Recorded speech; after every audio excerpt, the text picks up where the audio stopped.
চলে গিয়েছিলাম পদ্মাপাড়ের বিখ্যাত রুবেল ভাইয়ের শাহী সুলতানি মটকা চা খেতে। এখানে এত রকমের চা পাওয়া যায় যা আপনার ধারণারও বাইরে। রুবেল ভাইয়ের দোকানের চায়ের মধ্যে সবচেয়ে বিখ্যাত হলো এই তান্দুরি চা। ঢাকার কোলাহলের বাইরে যারা একটু পদ্মা পাড়ে বা মাও ঘাটের এইদিকে ঘুরতে আসতে চান তারা চাইলে এই রুবেল ভাইয়ের চায়ের দোকান একবার হলেও ভিজিট করতে পারেন।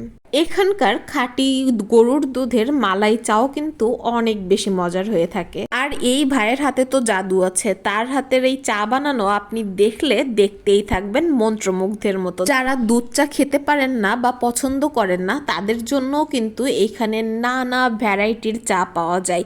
যারা ভোজন রসিক আছেন তারা মাদারীপুরের বিখ্যাত শুক্কুরের খিচুড়ি আর বিরিয়ানির কথা তো নিশ্চয়ই জানেন। আর এই দোকানটা কিন্তু একদম শুক্কুরের খিচুড়ির দোকানের অপোজিটে অবস্থিত, যে কারণে আপনারা চাইলেই শুক্কুরের দোকানের খিচুড়ি খাওয়ার পর এখান থেকে এক কাপ চা খেতেই পারেন।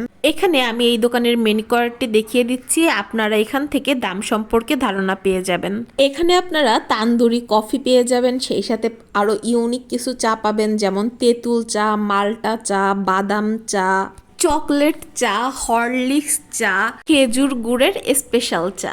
দোকানে মোটামুটি বেশ ভালোই ভিড় লেগে থাকে আর আমাদের এই চা পেতে বেশ ভালোই সময় লেগেছিল। এই তান্দুরি চায়ের জন্য প্রথমে কিন্তু এই মটকা আগুনে ভালোভাবে গরম করে নিয়ে তারপর একদম গরম গরম চা ঢেলে দেওয়া হয়, যে কারণে তান্দুরির যে স্মোকি ফ্লেভারটা সেটা একদম খুব ভালোভাবে পাওয়া যায়।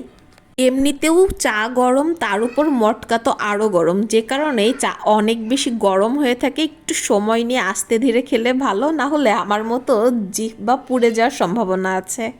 দোকানের পরিবেশ বেশ ভালোই, যথেষ্ট পরিষ্কার পরিচ্ছন্নতার সাথে রুবেল ভাইয়া কাজ করে থাকেন। দোকানটি বেশ বড় এবং ভিতরে যথেষ্ট পরিমাণ বসার জায়গা থাকার কারণে দাঁড়িয়ে থাকতে হয় না, যাওয়ার সাথে সাথেই সিট পাওয়া যায়। এখনকার এই ঝুম বর্ষায় যারা পদ্মা পাড়ে ঘুরতে যাওয়ার প্ল্যান করছেন, যারা শুক্কুরের খিচুড়ি খাওয়ার কথা ভাবছেন, তারা কিন্তু তাদের লিস্টে এই রুবেল ভাইয়ের মটকা চাও কিন্তু রাখতে পারেন।